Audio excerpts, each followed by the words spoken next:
can't teach an old dog new tricks. Hi, I'm Gail Rubenstein, the founder and CEO of Retail Resilient. We teach car dealers all over the country how to sell more cars and make more money using social media platforms. Like I said, who says you can't teach an old dog new tricks? Check us out at retailresilient.com or send us a message in the chat bar on the AutoHub show. Hi, it's Barry here with White Glove Performance Group. Thanks for joining the show this morning. Always great content on here, and a big shout out to Ian and Jeff for all the hard work that they put into this show. Just wanted to say really proud of being a sponsor of this show. White Glove Performance Group, what do? We have a cloud-based styling technology called Touchpoint. Touchpoint is used in dealerships all across North America. And the main reason for its popularity is because dealerships can now amp up their team to be calling 50 people an hour. They can leave a personalized voicemail, a custom email as follow-up, all with a click of a mouse. This really speeds up some of the jobs that happen in the dealership, such as cleaning up your recalls, cleaning up lost souls in service, running a private sale, trying to reach out to your database to buy inventory. Obviously, we know that's the way to source it in today's environment. whitegloveperformancegroup.com. My direct is 587-899-6600. Love to have a chat with you about some of the things that we can do. But outside of that, I'm going to turn it back over to the host of the show, and hope everybody enjoys it. Everyone, I'm John Latka from Automotive Business Solutions, where we help dealerships build more productive and proactive by-appointment sales cultures through our Performance Management Partnership Program. So, if you want to increase your sales volume by 2 to 3 sales per month per salesperson, call our toll-free number, 877-708-8484 for a free consultation. Thanks very much. So, good morning, everybody, and welcome.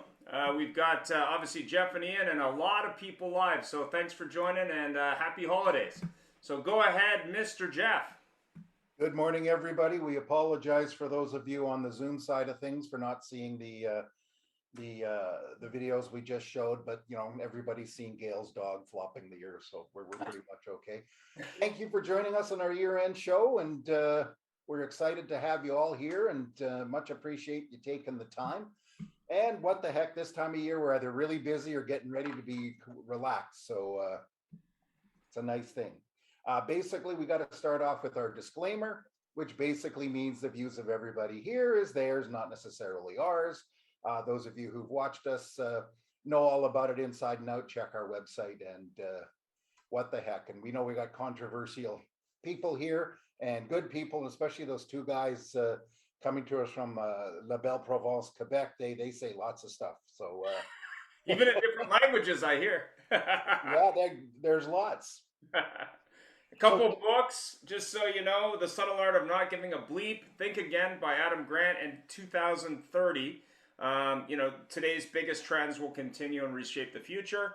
And we're going to go right into the end of the year show. So take it away, Jeff. I'm just going to switch over. Perfect. So many people joining us. We have a big list. People are coming and going. So first of all, I'm just going to go at the angle on the numbers on my screen. And first of all, we have joining us is Dominique Seguin. I got it good. He's the CEO of Nova Hawk Consultants, as you can tell by that lovely fake license plate behind him, or maybe it's real. And coming at us from Montreal, Dominic, can you say hi and quick intro? So bonjour, hi everybody. Nice to join with a lot of faces that I follow. So it's nice to be all together. Great, thank you. Next to him, we have Sean Armorer, also in French, it's Sean Armorer. Fill your mouth with food. Architect and owner of BDC Alchemy. Say hi, Sean. Hey, hi guys. Thanks for having me, and what a panel. Super excited. I've been wanting to meet David for a while. I see Christine Mitchell. There's a lot of heavyweights here. Fred and Lou, Paul, everybody. I'm really happy to be here. Thank you. We appreciate it. And next on my screen, we have Paul Meyer. I hope that's the way to pronounce it, Paul. And that is actually correct. Yes. Perfect. Thank In French, it's Paul. No. Yeah. And Paul, here. You're the owner of Dealer Vendor Match from Niantic, Connecticut. Yes, dealervendormatch.com. What we do is we solve the age-old problem of the vendor-dealer relationship. Dealers don't want the vendors to just show up. Vendors hate going back time and time again to get blown off because you have an appointment, you want to leave some stuff behind. So what we do is we offer a very transparent way for dealers to sign up for a free dealer account where they can browse at their leisure all of the technologies and vendors that they need when they need them in total anonymity. And if they see something that adds value to their business, all they do is they click the call or click the email right within the portal. So it's very easy to use. And again, it's free for dealers, different plans for vendors. So check us out at www.dealervendormatch.com. Awesome. Thank you. Speaking of anonymous, we have the next person on my screen, William Camastro, the dealer of Gold Coast Cadillac in, I call it Gold Coast, New Jersey, but somewhere near New York. And he's the host of Level Up. Hey, Bill, say hi. Hey guys, how you doing? We're coming to you from New Jersey. Yeah, I'm looking at the screen. I see all these faces. Some of these people I really don't know, but no matter what language you speak, we all go through the same things every day. But I do have to mention the coffee car guys down there. I feel significantly underdressed today, man. I really do. You guys are starting early. I'm jealous. Thank you. Next, we have David Long, who is the host of All Things Used Cars on Clubhouse. Runs about 1, 2, 3, 4, 5, 6, 7 dealerships from the greater LA area in California, and you can see the natural background he has looking out his window. Hey, welcome again, Dave.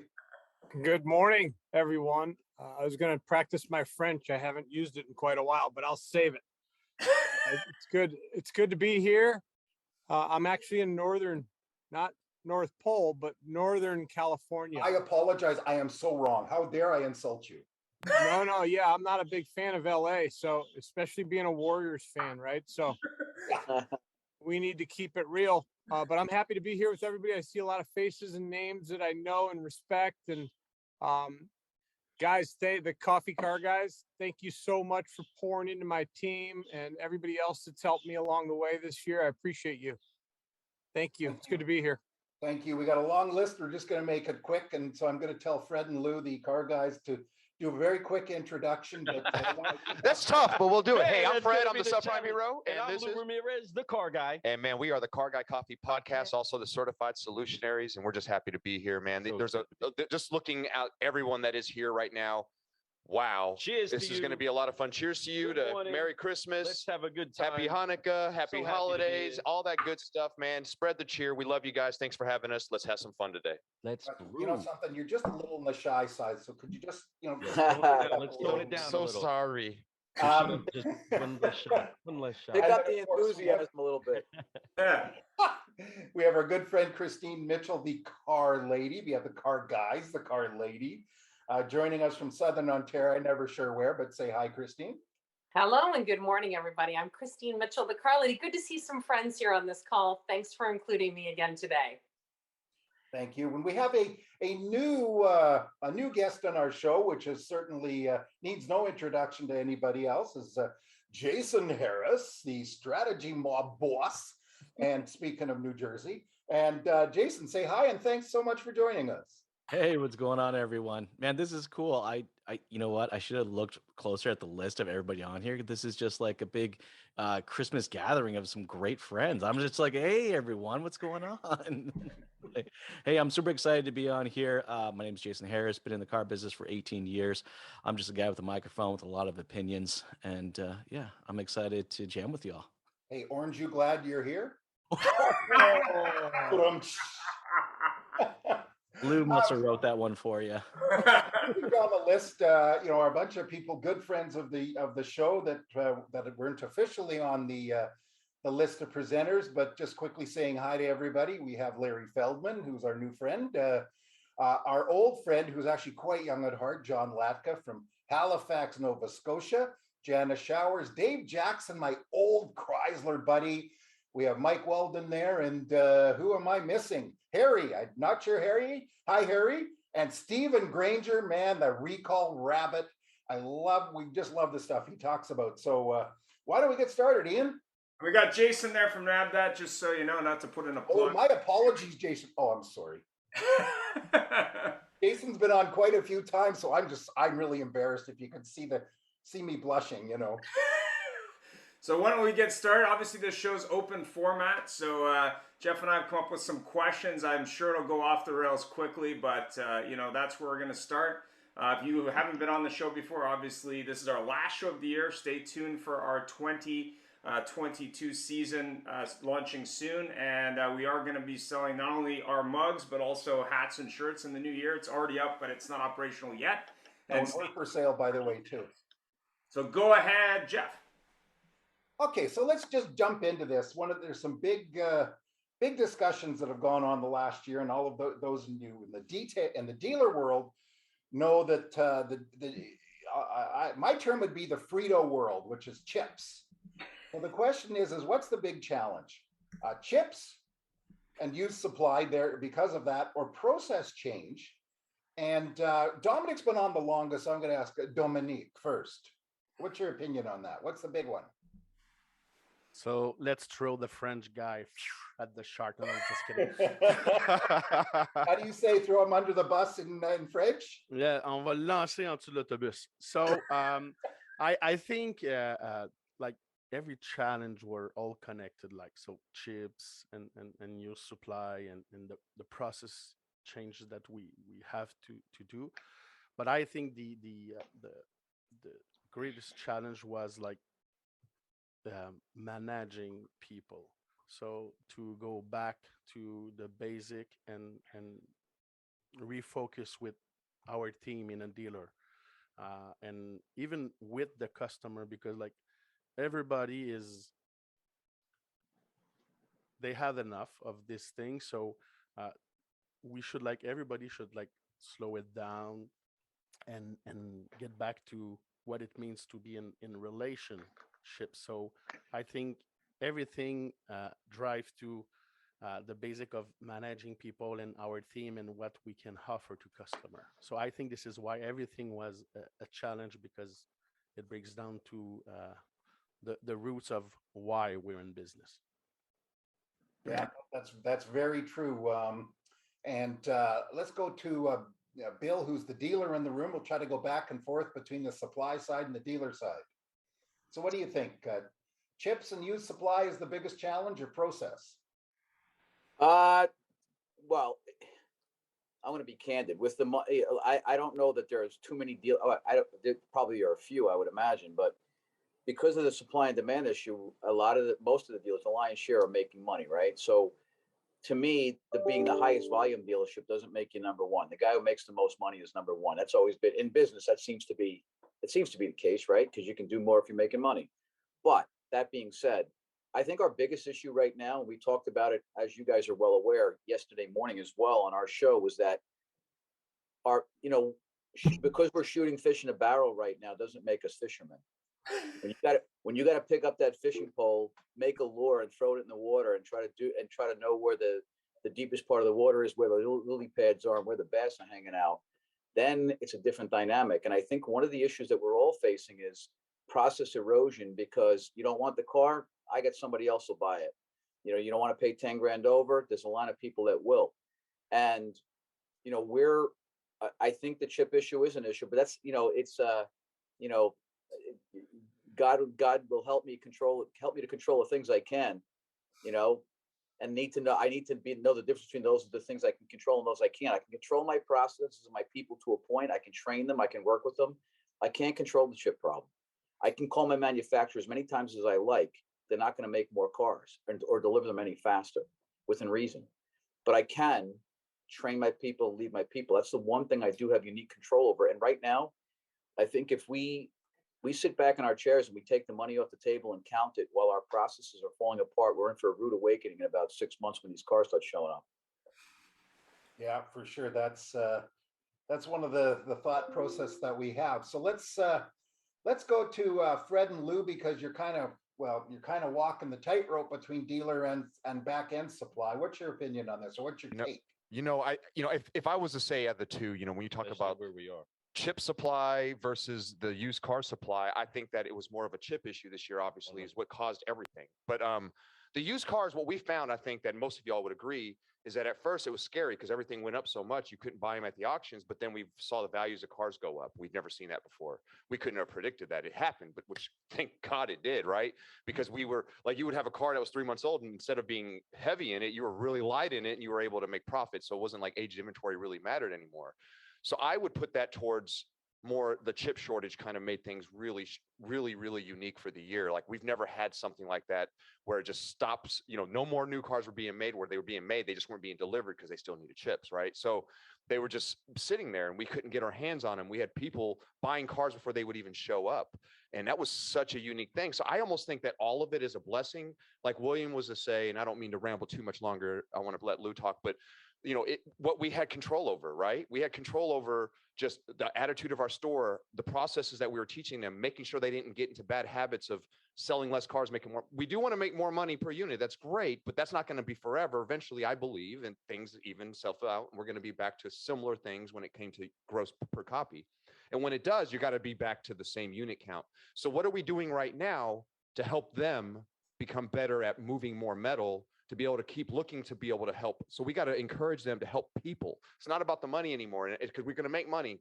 So now we got to encourage people to help people. So the more people we help, the more fulfilled we feel. Mm-hmm. And that's a different role than a salesperson. I think you have to be a good salesperson at the end of the day, but having those skill sets, being able to be ready to help people and wanting to help as many as I can, that is something we need to train on really hardcore right now and get better at. And I think that at the end of the day, we will be better at our jobs and we will sell more vehicles. So great point, Will. Great point, Dominique. I love what you guys are talking about. And Lou?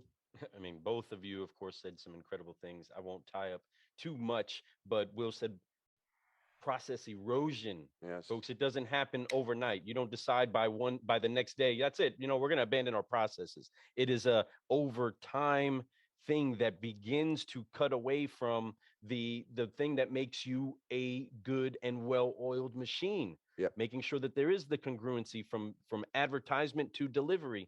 And when the excellent teams that are successful find themselves with a challenge, they go into higher levels of training. They go into the gym more, right? They begin to analyze their process. They watch more videos. Those that want to go to the next level are always trying to find a way to train to the next level. And when that type of focus comes into a culture, that's who thrives, that's who builds up. You're going to see a lot show itself soon, right? When the tide comes up, there's a silt that's all over the streams, right? But it's the responsibilities of those that are planted by moving waters to absorb it and produce good fruit.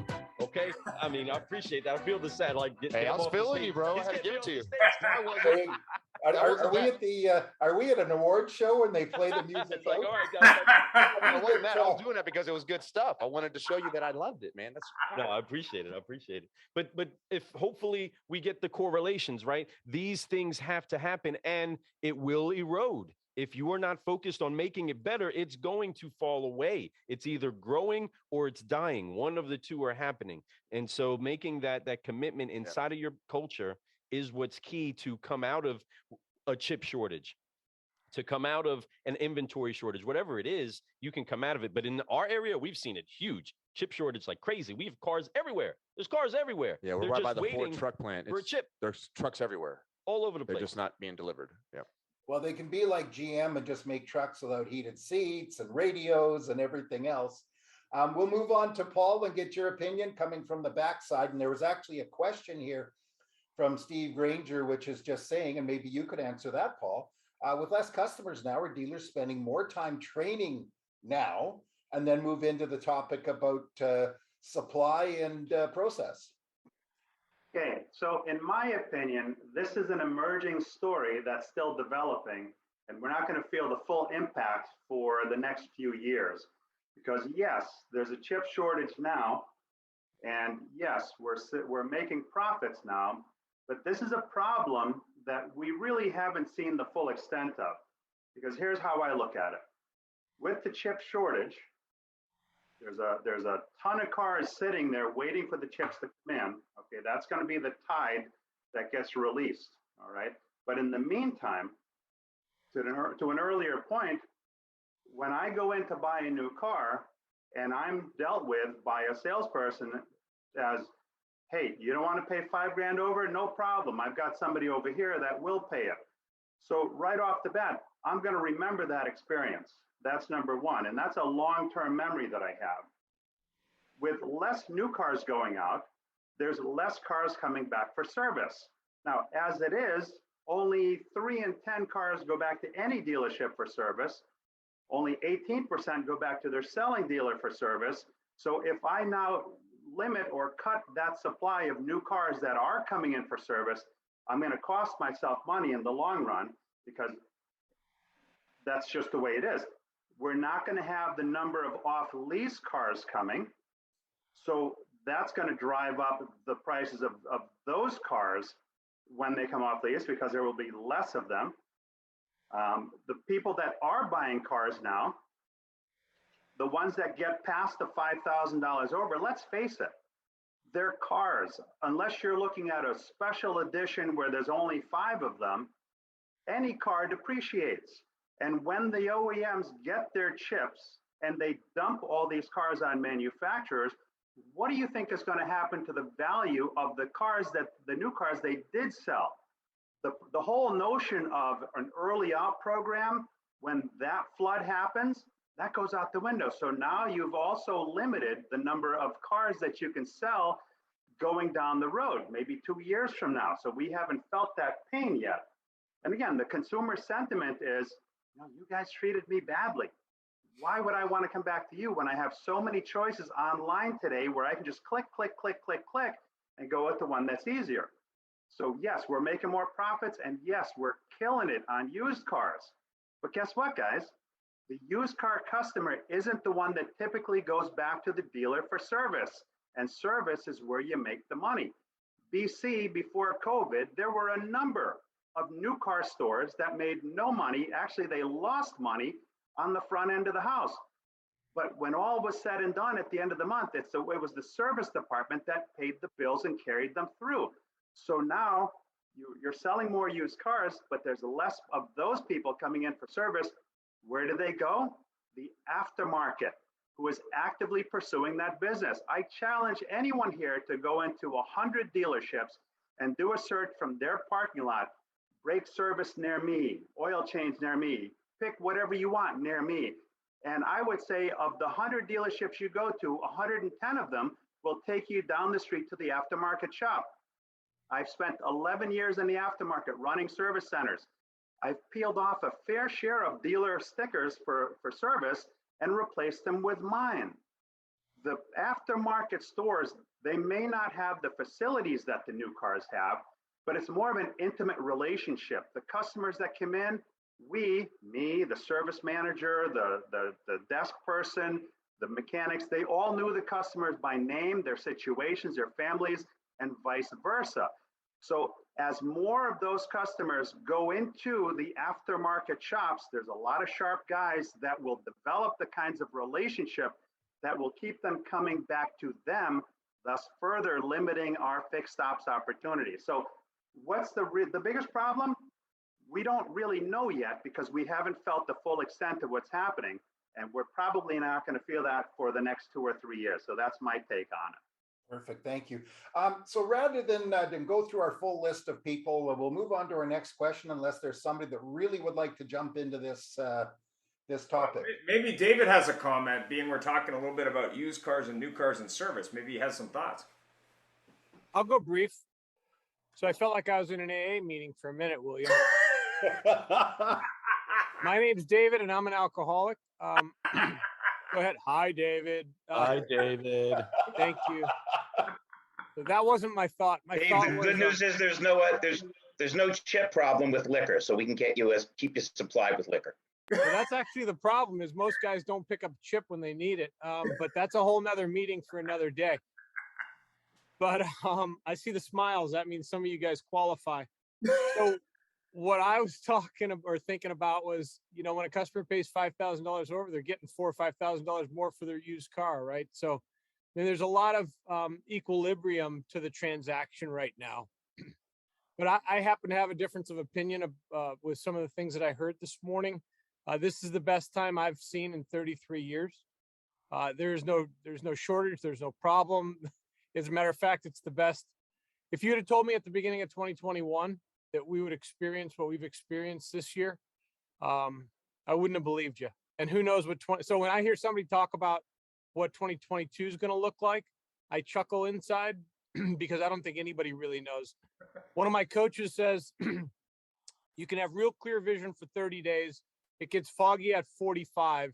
And if you think you're clairvoyant at 90, you're kidding yourself. So it's a different time we live in, and I happen to love it. So that's really all I'd share about that. Other than thanks for letting me share. Keep coming back. It works if you work it. That's all I got. Rock and roll. Thank you. Jason, you have any Just work thoughts? the program, David. Just work the program. Yeah, you know what? Look, like I think for oh, sorry, Christine, you were up first. You had your hand up. Go ahead, Christine. I just wanted to echo Paul's sentiment about service being essential, right? Because we had long periods of time where people weren't driving their cars, and then when people could start buying vehicles again, even with a shortage, service still has to be that essential piece. I've spent my entire career moving people from the delivery process back to your service departments. My stores have done extremely well with the events we've hosted.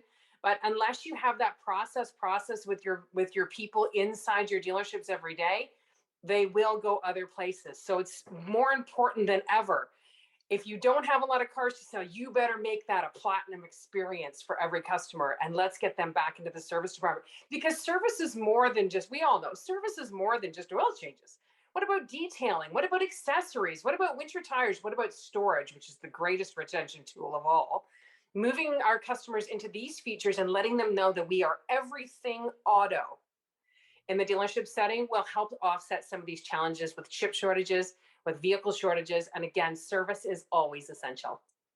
Fantastic. And I think we've got to go to Jason and then Sean, because Jason was jumping in there. Sean was... Okay, Sean. It's okay. Sean doesn't mind. Take it, Jason. Take it. No, look, we're coming off a year where almost every dealer principal friend of mine who's netted more profit than they've ever had, right? But what we're seeing, though, at every single level within the dealership, on the fix-up side or the sales side, the variable side, it doesn't matter. You're seeing the cream rise to the top, all right? You're seeing who's the real operators and who's not the real operators. You're seeing the people that are looking at this as a sprint versus a marathon.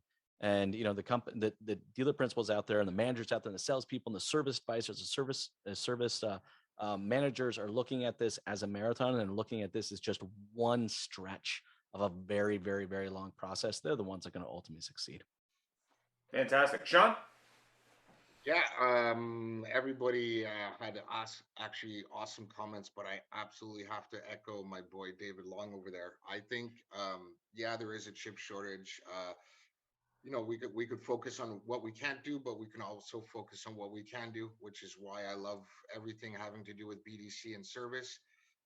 BDC is very much about exploring the unknown. So for me, it's like I've been here since the beginning of my career when I was washing cars like 20 years ago.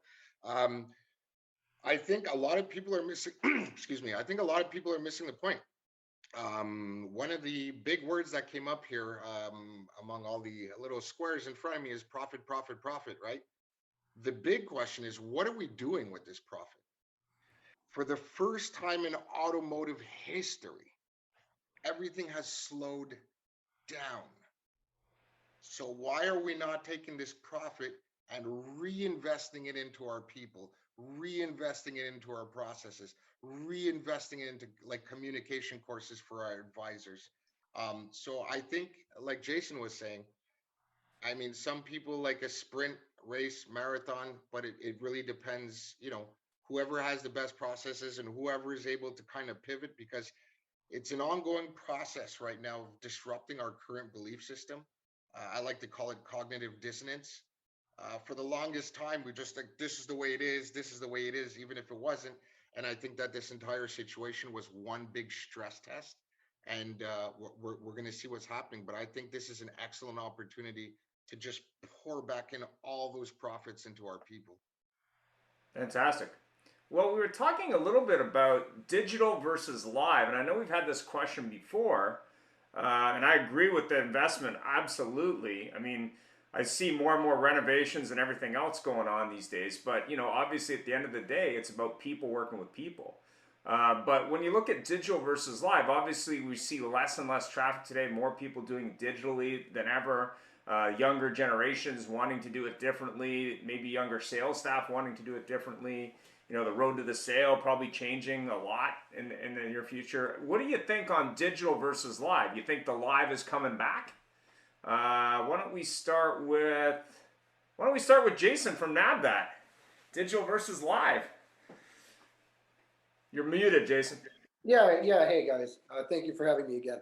I think it comes into, we've talked about it before, but it comes into the consumer, right? It comes into the experience of what somebody's trying to do.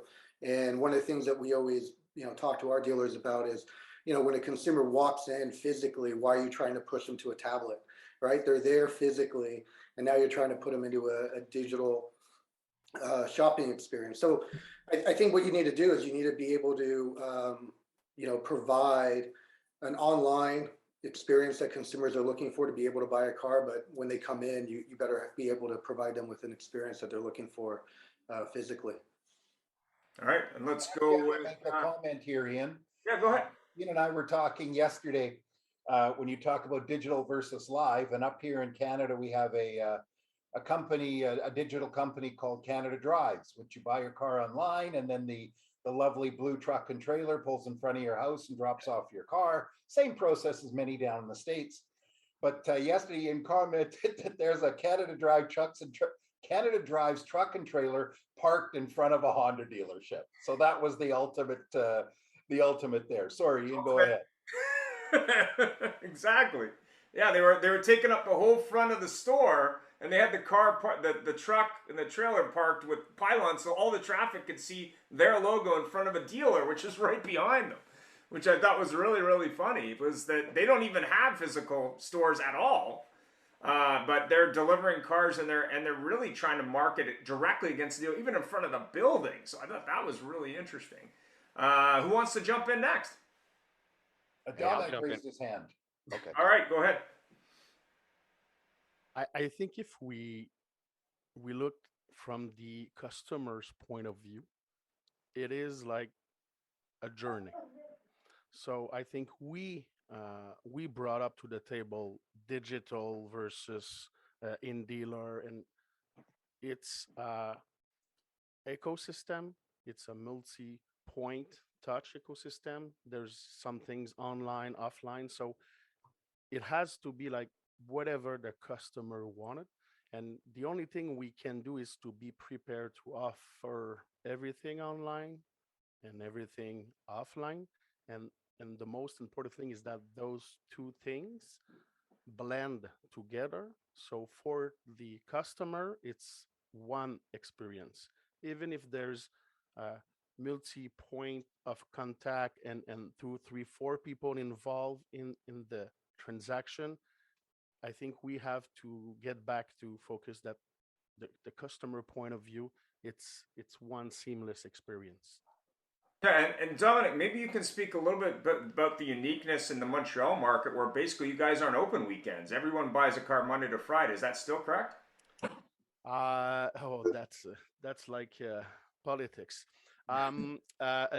There's dealers, yes, still open, but a lot of them are forced to close due to staff they scrapped over the year because they were making too much profit and forgetting about I heard their it's staff. broken windows.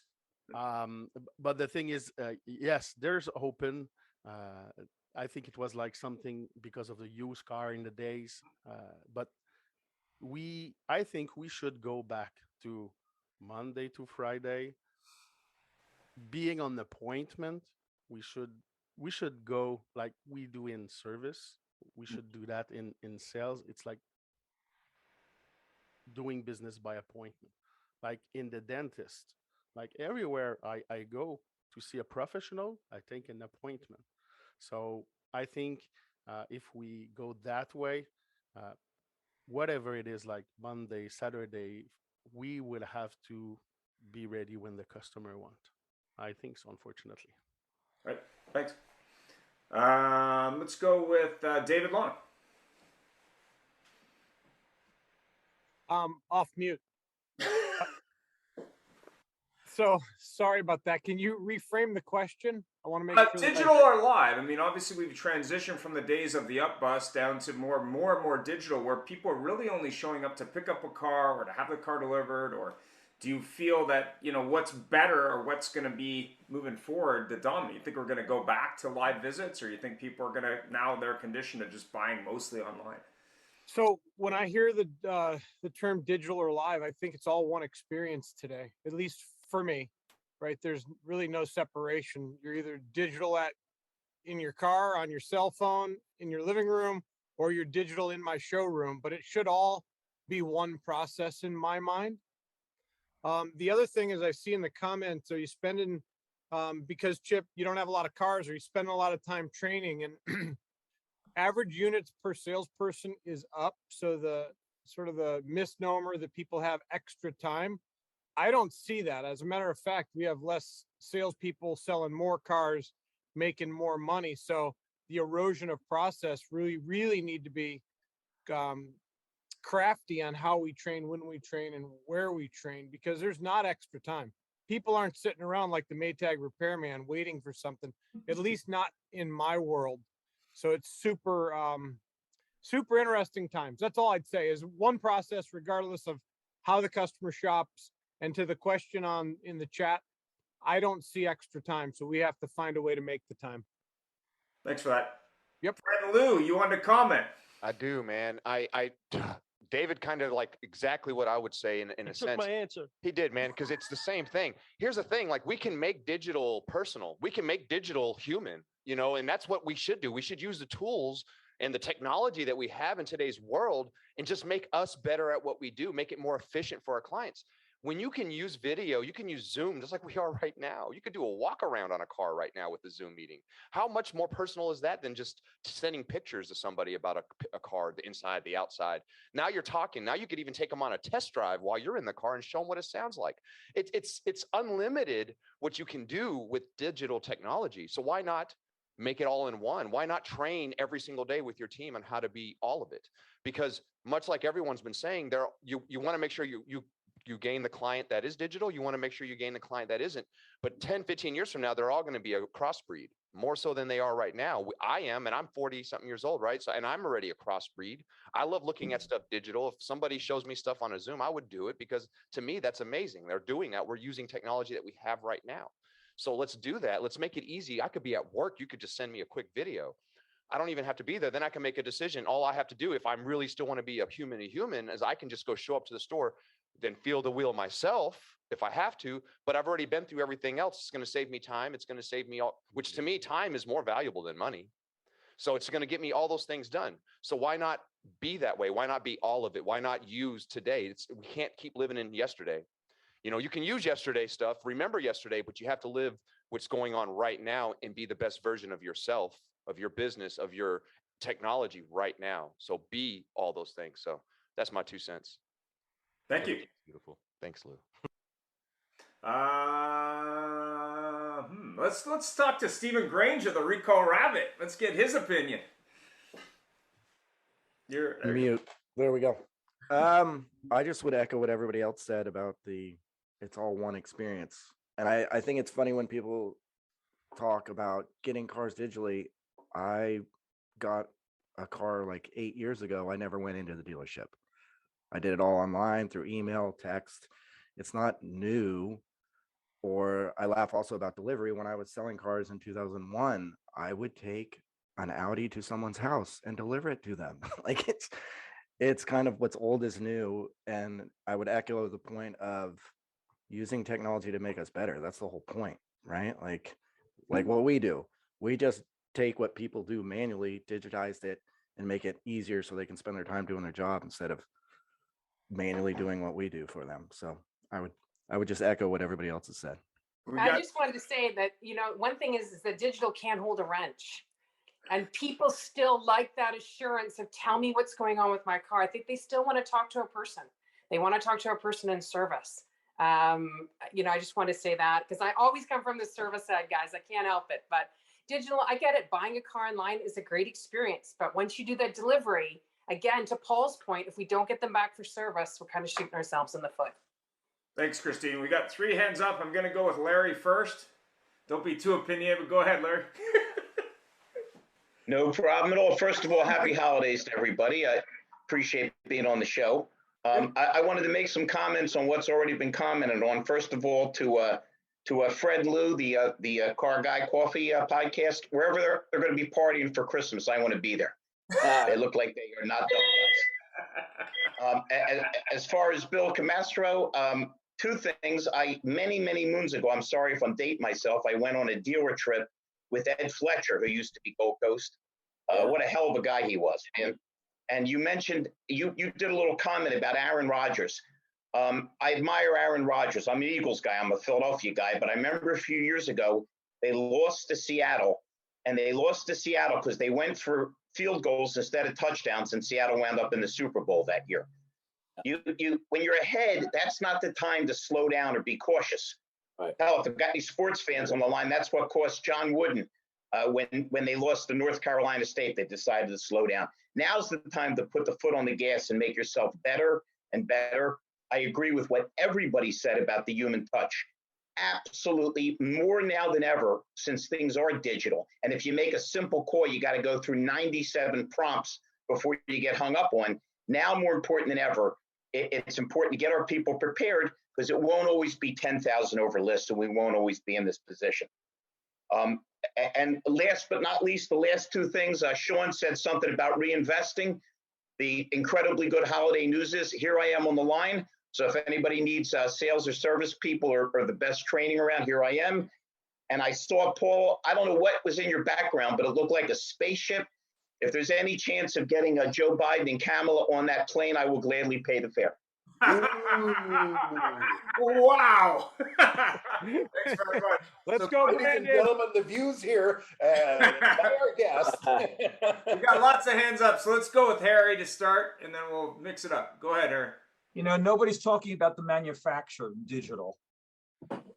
I think if the dealers go totally digital, it's a big mistake. The manufacturers are going to look at that and say, hey guys, we really don't need our dealerships. We can sell the cars ourselves.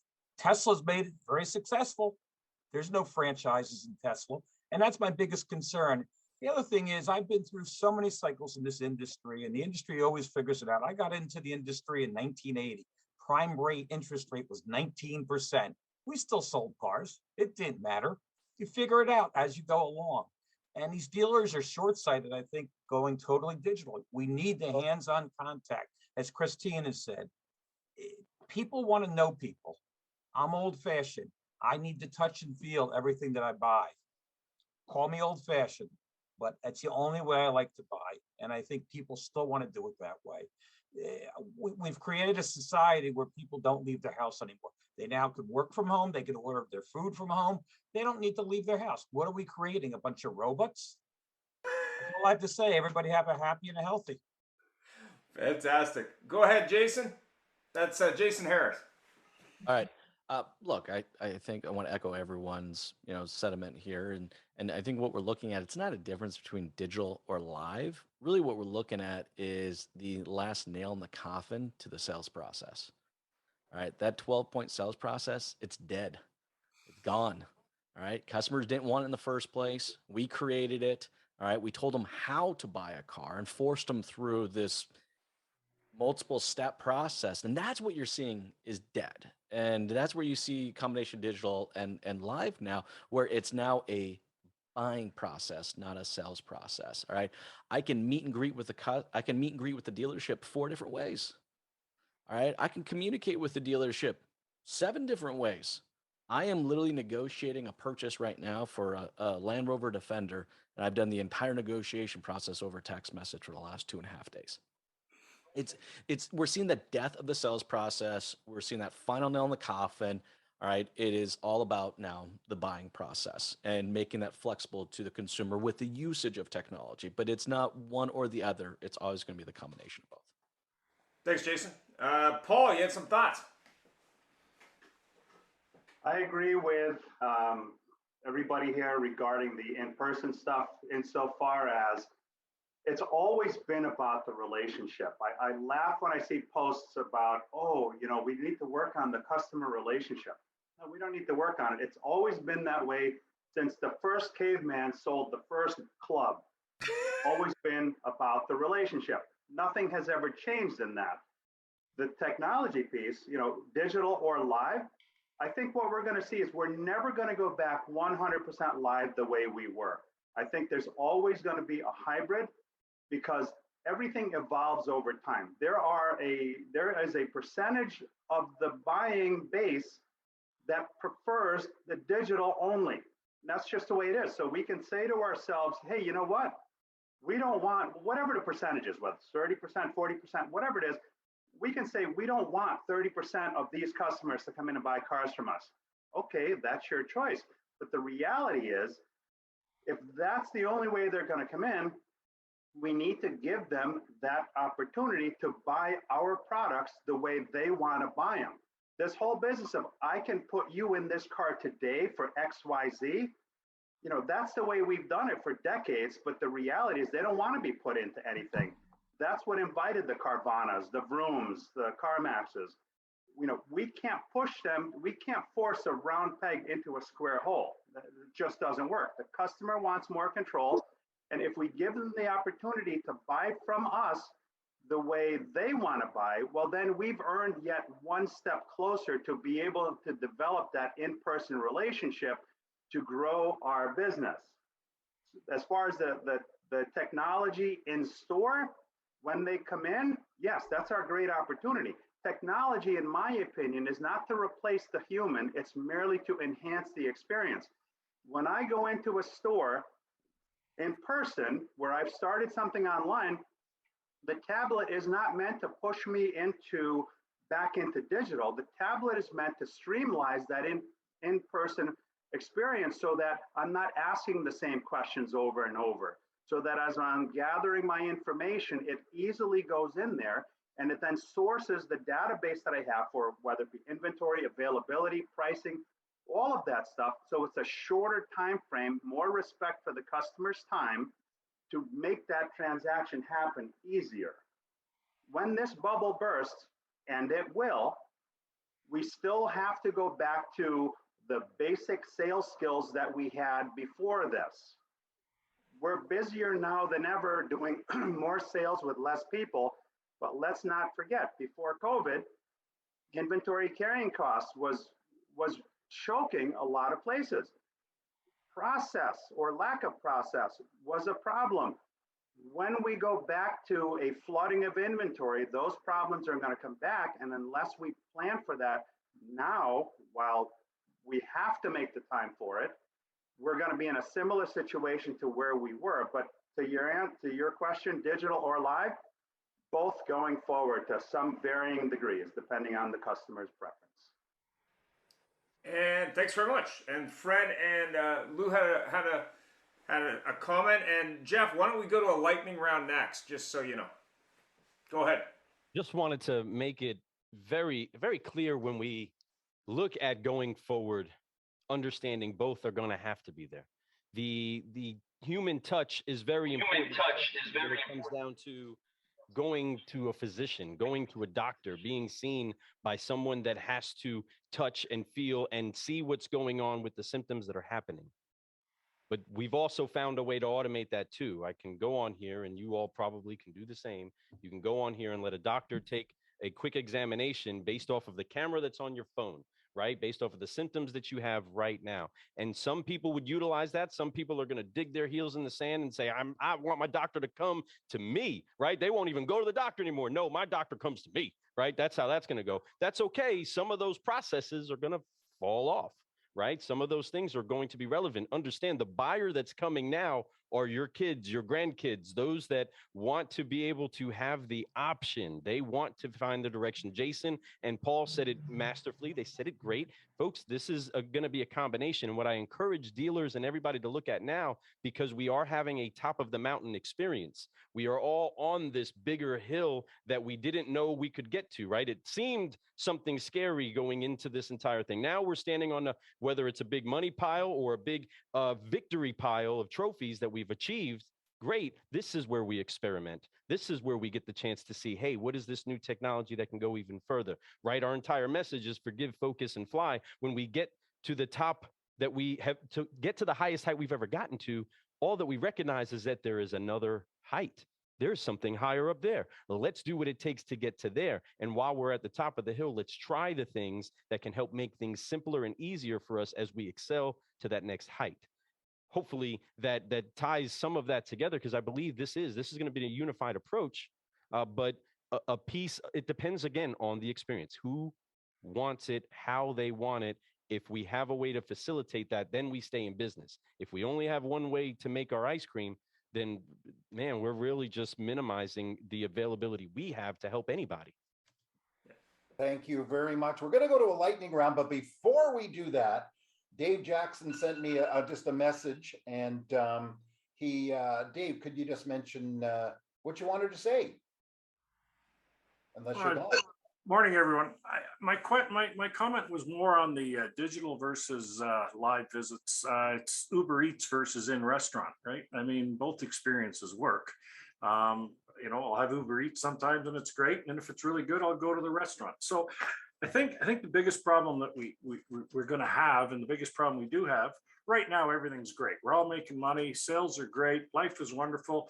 I see David took his North Pole down sign, which is good because I'm closer to the North Pole than you are. A lot closer. It's only -20 here today. But my point is, the biggest problem I think we have as dealers, and I think trainings and processes and everything else, I think the biggest problem we have is empowerment. And I think we have in our dealerships, this person runs the BDC, this person does that, this person does that. We don't empower our people to do the sales process, regardless of what that process is, whether it's a new process, an old process. The customer is texting. He wants to text. He doesn't want to go through a BDC. He just wants to talk to that individual salesperson, I believe. And I just think that we talk about the chip shortage and the manufacturers. I mean, we talk about the manufacturers taking over the digital. They already are. In Europe, they've canceled dealer agreements. They've gone to agencies. They've done that in Australia. They have agencies. We know that's coming. The agency looks after the new car sale. The dealer looks after the service, the parts, the used car. We all know that's coming. Okay. So when you talk about it's time for the dealers to learn new processes and to be ready and all this, it's time for you guys as trainers to be ready with new processes and new ways of doing things and new ways to showing us. I mean, you can come in and tell me all about digital and do this and do that and do this, but I'm not the guy buying it. I go to my staff and say, we're going to do this, we're going to do that, we're going to do this. They go, yeah, okay, great. And I come back from a dealer 20 meeting with these wonderful ideas, and they go, yeah, that's wonderful. And then 3 days later, everything's gone. The process has to be the empowerment, in my opinion, but what do I know? That's just my thought on it. Oh, hey, come on. Digital hasn't reached High River, Alberta yet. So we have a 24-hour clock now. Bill, you had your hand up. Just before we go to that, I'll just deal with the last hands up, and then we'll quickly ask a few things. Yeah, I liked what Dave had to say. I agree 1,000%. But just by virtue of the fact that we're all on this call, and you're hearing, a lot of similarities in what we've said, but also a lot of differences in what we prefer. Well, our clientele is the same way. So I think it goes back to what everybody has said. Our clientele would say, I'd rather buy in person. I'd rather do it digitally. Car dealers suck. I love the guys buy a car from. That's always going to be the case. You're not going to be able to order a newborn baby online anytime soon. How far does it actually go? At the end of the day, when you think about it, right? There are people that go to church online because they have no other way to get to church or to services. But yet the full experience, and for some people, the emotional attachment or spiritual attachment is they need to be live. And I don't think that's going to I don't think that's going to change. I think what digital has done, it was, I think a lot of people have said, it gives us another way to communicate real time with the customer. And I think what it's also done is it's given the customer an opportunity to verify or validate the information they think is necessary to make the best decision. Some people will never be the people to validate their decisions. They like to have a conversation to do that. That's just the way people are. And somebody else said it earlier, and I'll conclude with this. You know, I think it was Dominic. We don't get to choose what the customer's propensities are. We don't. They make that decision. And that's one of the oldest adages in our business. Okay. It doesn't matter what we think about ourselves and what we think is on the other side of the hill. It matters what the customer thinks. And there's 5 billion people in the world.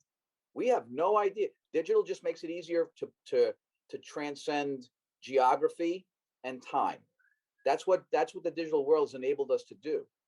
It will never we're on a Zoom call right now. Okay. Why are we on a Zoom call? Because I get to see your face, your body language, how impassioned you are, and it will always make a difference. Otherwise, you know, at the end of the day, except for Jeff Polo, of course, at the end of the day, we'll have a chip planted in our head, and our whole reality and our whole lifetime is going to be spent sitting in a chair, and the chip's going to just run through a tape of our whole lives. That's not going to happen. It's not going to happen. Our senses, our need to move around, our need to be out and about is. And I'll give you two last examples, and I'll close. Shopping mall in Monmouth County, we have the Monmouth County Mall, which is a major mall. It always has been. It was starting to die during COVID, and everybody being virtual and ordering online and Amazon and this and that. You go down the street right now, that place is jammed. That place is absolutely. There's not a parking spot you can put your ass in right now. Not a spot you can put your ass in. Okay, that's just one example. They closed down all the movie theaters during COVID. Well, they just reopened them in our area. Every movie theater is jam-packed, whether they have to wear masks or whether they don't, because there is a need for experience as a human being that digital marketplace will never take away. Now, some people are busy getting those experiences elsewhere and satisfying their need for stimulation with other things in their lives, some good, some not so good. And there are other people that, seek that in the car buying experience. But the digital world's enabled us to pack more into our lives by not getting out of a chair, but it's never going to take away that need for stimulation and the need to get out and about. So we just have to be, I think, in everywhere human beings could possibly look, think, walk, talk, act. If we can find a way to be around every corner, and for the two car guys dressed so appropriately for today, when it comes right down to it, if we are just give the customer the impression that we're willing to do what Christine said, satisfy their wants and needs in every way, shape, or form possible, in every area they choose to be, not where we choose to put them, we will probably succeed no matter what the world does to us.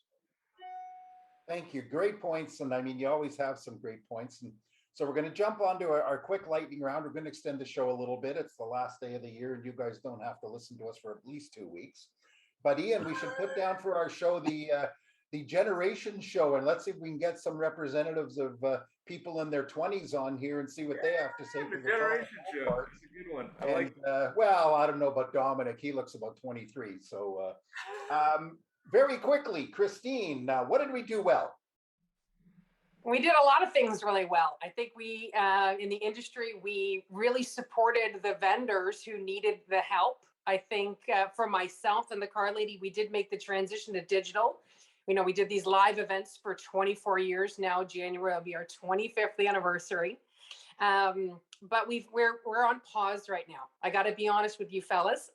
We have decided to take a long winter's nap because I feel like we're a little zoomed out, and I only want to provide value. So I'm going to actually take a bit of a pause. But for now, I think we've done a lot of things really well as far as supporting our teams, perhaps their mental health, and containing COVID as best we can in the workplaces, particularly here in Canada. Well, thank you. And, no matter what we do politically on that topic, it's just something we all got to watch out for and deal with.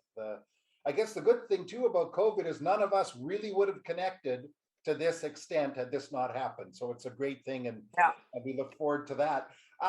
Next, what could we have done better, Sean? Oops, did I lose you, Sean? No, I'm here. Can you hear me? I can see your He's just thinking. What could we done better? Listen, I'll just go back to it. It's always the same. Communicate. Process. I'm 20 years in the business now. I came up through the service drive, similar to Christine. I mean, my first 12 years was service before I even knew anything else. And basically, I grew up understanding in this business that sales creates customers and service keeps them. For the first time ever in history, we were deemed an essential service, and that was service, not sales, right? And I'm not harping on sales, but rarely does service get any real estate on the websites. Rarely do we talk about service. Rarely does any marketing dollars go into service. So, yeah, that's what I would say. I think communicate. We need to work on our communication. Perfect. One of the bees in my bonnet, which we always talk about, is dealers building Taj Mahals. But the good thing about that is, as we go more digital, they'll be able to dedicate more real estate to fixed ops. You know, that some of those big showrooms can turn into parts storage. Dominic, you got your hand up there. How about your opinion on this? Yeah, just quickly, two things. I think what we should have done better, or what we should focus more, is empathy. With that, you're really listening to your staff or the customer. So we all talked about like communication tools, but listening and really feeling what people want. And just to mix everything up, everything we talked about that we're in, it's the web 2.0. We didn't even start with the web 3.0 that is coming. So I think with like dealers and OEMs, we'll try to find out a way to connect all the dots within that 2.0, but customer will all be already be in the 3.0 with everything decentralized, NFT, and everything else that come with it. So a lot of fun for the next 150 years, probably. Well, here's something interesting. Here's the other challenge about the chip shortage is none of the manufacturers are developing self-delivering cars yet because they don't have chips for it. Jason from NABBAT, you've got your hand up. Yeah. So, you know, from our point of view, I mean, we work with over 150 dealers across the US and Canada and run one of the, you know, what we believe is the most sophisticated website platform out there in the market today. And with that, we've had to support our dealers in this ever-changing environment, right? I mean, it's been a day by day, month by month. You know, so some of the things that we've done that we never would have thought of doing, you know, pre-pandemic, was building an order page for consumers on a tier 3. And we've done that for our Toyota, Honda, and Nissan dealers. And I can tell you this, I mean, we probably pull in, pardon me, about 150 a day that are coming in across our dealerships at the very minimum. So who knew that consumers would go to a tier 3 and order a vehicle? One of the other things that we did was integrated a PayPal hold my vehicle, allowing consumers to put a $500 deposit on a car in order to hold that vehicle. And it has worked, right? We're seeing more and more consumers. You know, consumers, I think we give them they're very good to adapt. They're very good to adapt to new technology and to new ways of buying things. And I think we don't give them credit for that, right? Working in tech for 15, 20 years, right? I think we all remember we had a Nokia device that couldn't do anything. And that wasn't that long ago. And then we had the BlackBerry and then the iPhone and now these Android. And consumers are very tech savvy and they'll figure out a way to do what they want to do, given the environment that they're working in. So, you know, coming from a vendor perspective and the things that we've had to do to support our dealers in the market today, I think we're very happy about that. And I think it shows that I think this is only the beginning of a transition on how manufacturers and dealers and consumers all interact. Thanks. Paul? You're on mute. Okay, I'm going to tie this together as what we could have done better, and we collectively, and what some have done. In the car business, I clap my hands for everybody in the business, because we're not known as being the first responders when it comes to making decisions.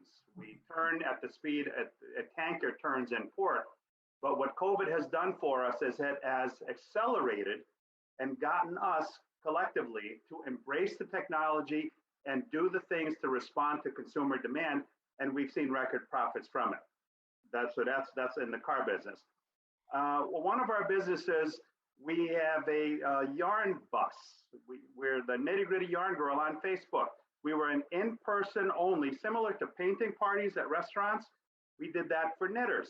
So we bought all this inventory for a trade show, because we do well at trade shows. Trade show got canceled. My wife freaked out. She says, we spent all this money and now this 4-day event is no more. What are we going to do? I said, your message is yarn to the people. That's what we're going to do. We went online. We broadcasted 16 live episodes over the course of the 4 days this event was going to happen. And guess what?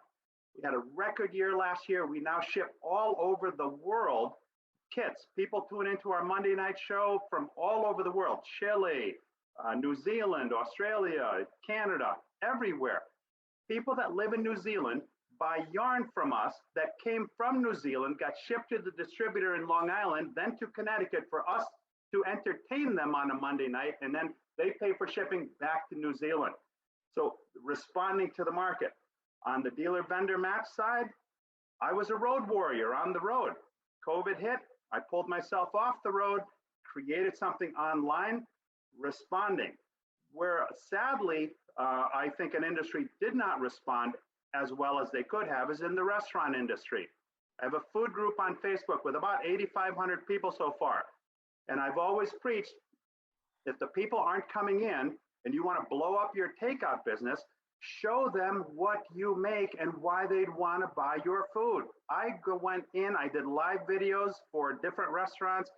People bought the takeout. They engaged with the post. They bought the takeout. People have gone to across 2-3 states to dine in restaurants that I've live streamed from.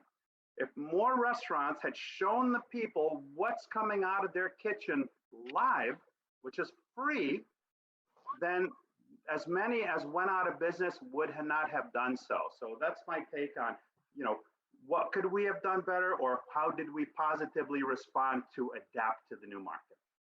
Thanks very much. Jeff, and since it is to time, maybe we can have some final comments. So whoever wants to go first, go ahead, Jeff. Well, I thank everybody for their support this last year. It's been fun. We look forward to, with any luck, connecting everybody, meeting people in person.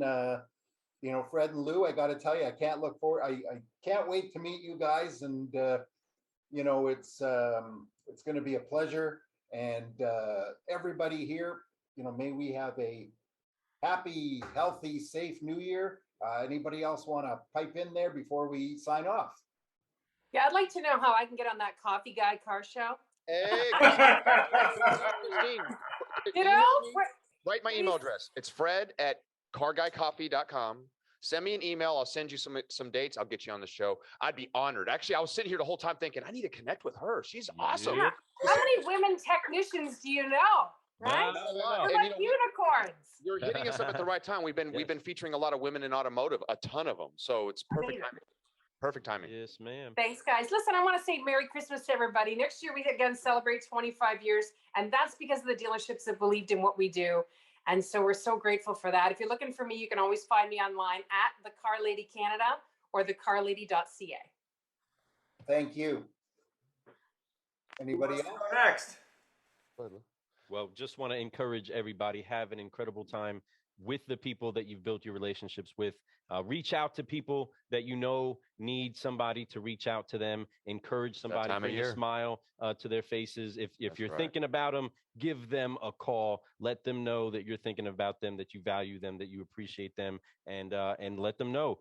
Stop percolating problems, brew solutions. Forgive, That's right. focus, fly, And keep growing. I want to say Merry Christmas, Happy Holidays, Happy New Year. If I don't see any of y'all, I will see Ian and Jeff tomorrow, right? Yeah. I can't wait. Folks, if you guys haven't seen our show, we have them both going to be on the show tomorrow morning at 11 a.m. Eastern time. All right. So make sure you guys check that out. It's going to be a good show. It's going to be a lot of fun. It's going to be toasting the holidays. I also want to thank everybody on here. Amazing. It's just been great input. I love what you guys have to say. You guys really just empowered me to be ready for 2022. You know, it's always fun to be around others that are doing great things. So happy holidays. We love you guys. Booyah. See ya. Ian, I think you and I need to come up with some catch lines like these guys too, you know. I also wanted to say a quick message. Herb Henderson was going to be on the show today. Unfortunately, his mother passed away suddenly. So if you know Herb, feel free to reach out to him and, you know, when you can. Go ahead. Who's next? I'll go. Be safe, but have fun. Thank you. You too. Dave. Wish everybody happy holidays, and it's been a great year for us. It really has. Hopefully, we can continue. And I appreciate coming on and getting lots of information from lots of different people. I've just wrote down a couple of names, a couple of websites I want to check out from some of the folks that have been talking today. And happy holidays, everybody. Great. I have a quick question for you, Dave. Yes, sir. Is it true Chrysler's pumping out those Ram classics like crazy because they have like so few chips? It's ridiculous. Absolutely. You know what? Everybody's talking about inventory problems. If you order the right thing, you get it. You know, like, I mean, I've got a lot full of those 1,500. I don't have a lot full, but I will have a lot full. I think they phoned me on Saturday. I've got 2 truckloads coming in today. I mean, I'm okay. And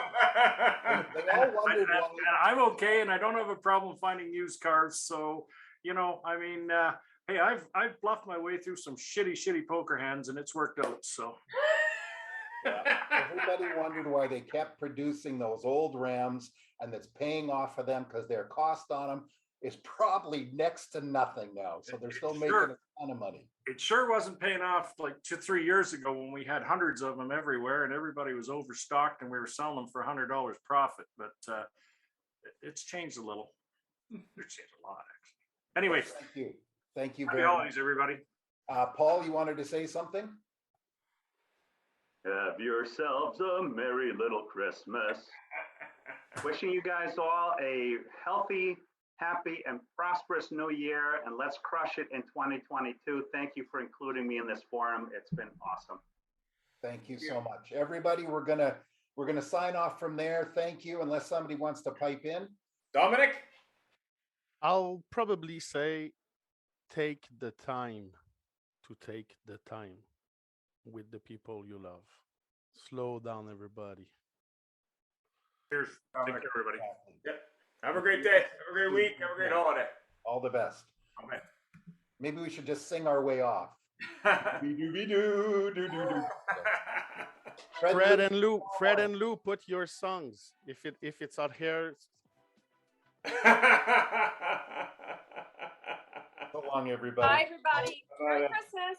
Merry Christmas.